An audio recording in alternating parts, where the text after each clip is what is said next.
Hello friends, ఇంట్లో ఏం కూరగాయలు లేనప్పుడు ఎలా చేసుకోండి. ఆలుగడ్డ ఉంటుంది కదా, ఆలుగడ్డతో హోటల్ స్టైల్లో ఎమ్మీగా చేసేసుకోండి. ఇది అన్నంలో తినొచ్చు, పూరీలో చపాతీలో తినొచ్చు. చాలా టేస్ట్ ఉంటుంది అన్నమాట.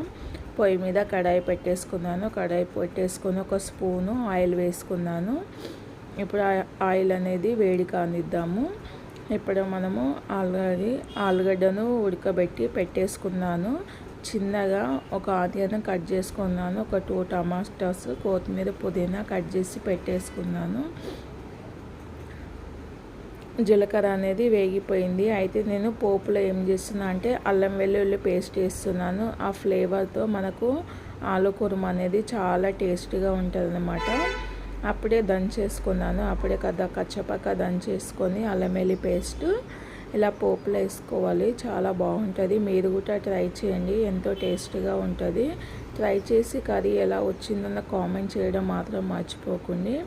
ఎప్పుడు ఆనియన్ వేసాను. ఆనియన్ వేసినాక ఆనియన్ కలిపేసుకుందాము ఒకసారి. ఇది బాగా వేగనిద్దాము. దీంట్లో సరిపడంత ఉప్పు అనేది వేసుకున్నాము. ఉప్పు వేసుకుంటే ఆనియన్ అనేది తొందరగా వేగుతుంది. అలాగే పసుపు కూడా వేసుకున్నాను అన్నమాట. మా పిల్లలకైతే చాలా ఇష్టం అండి. అంటే మా ఇంట్లో కూరగాయలు ఉన్నాయి కానీ ఈరోజు ఎందుకు మా పిల్లలు ఆలు కుర్మా చేయవా మమ్మీ, చపాతీ వేసావు కదా అని చెప్పారు. అయితే నేను కొంచెము ఉల్లిపాయలోనే కొత్తిమీర, పుదీనా కూడా వేసుకున్నాను అన్నమాట. ఫినిషింగ్లో వేస్తాను. ఇలా కూడా వేసాను. చాలా అంటే చాలా టేస్ట్గా వస్తుందండి. రెస్టారెంట్ కన్నా మన ఇంట్లోనే చాలా బాగుంటుంది. తర్వాత కొద్దిగంత సన్నగా కట్ చేసుకున్న టమాటా ముక్కలు వేసేసుకొని కలిపేసుకున్నామన్నమాట. ఇవి కొద్దిసేపు వేగనిద్దాము. నా వీడియో కనుక నచ్చితే లైక్ చేయండి, సబ్స్క్రైబ్ చేయడం మాత్రం మర్చిపోకండి. అలాగే కామెంట్ చేయండి. మీరు కూడా వండుకోండి. వీడియో చూసి ఎలా వచ్చింది ఏంటిది అనేది కామెంట్ చేయండి. ఇంట్లో కొద్దిగంత కారం పొడి, ధనియా పౌడర్ కూడా వేసేసుకున్నాను.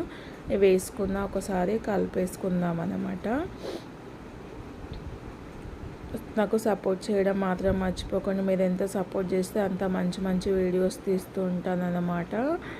ప్రతి ఒక్క వీడియో అనేది ఎంతో కష్టపడి చేస్తున్నాం కాబట్టి ప్లీజ్ సపోర్ట్ మాత్రం చేయండి. అలాగే చపాతీ అనేది చేసి పెట్టేసుకున్నాను. దీంట్లో కొద్దిగంత వాటర్ వేసుకున్నాను.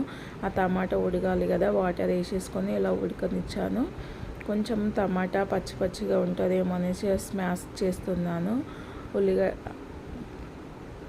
ఆలుగడ్డ ఉడకబెట్టేసి ముందే పెట్టేసుకున్నాను అన్నమాట. ఇప్పుడు ఆలుగడ్డను కూడా దీంట్లో వేసేసుకుంటున్నాను అనమాట. చూడండి, వేసేసుకొని కలిపేసుకున్నాం కదా, రెడీ అయిపోయింది. దీంట్లో నేను కొద్దిగంత గరం మసాలా అనేది వేసుకున్నాను. ఎంతో సింపుల్గా అండి, 5 నుంచి 10 నిమిషాల్లో అయిపోతుంది. చాలా తొందరగా అయిపోతుంది. చాలా టేస్ట్ అంటే ఎంత టేస్ట్ అంటే అంత టేస్ట్ ఉంది. మేమైతే మొత్తం ఫినిష్ అనేది చేసేసాము. లాస్ట్ ఫినిషింగ్ కొత్తిమీర, పుదీనా యాడ్ చేసుకొని బంద్ చేసుకొని ఇంకా తినడమే అన్నమాట. నాకైతే ఫుల్గా ఆకలిస్తుంది అన్నమాట. నేను డైలీ 1 చపాతీ తినేదాన్ని. నేను ఈ కర్రీతో 3 చపాతీస్ అనేది తినేసాను అన్నమాట. చూడండి ఎంత కలర్ఫుల్గా ఉందో.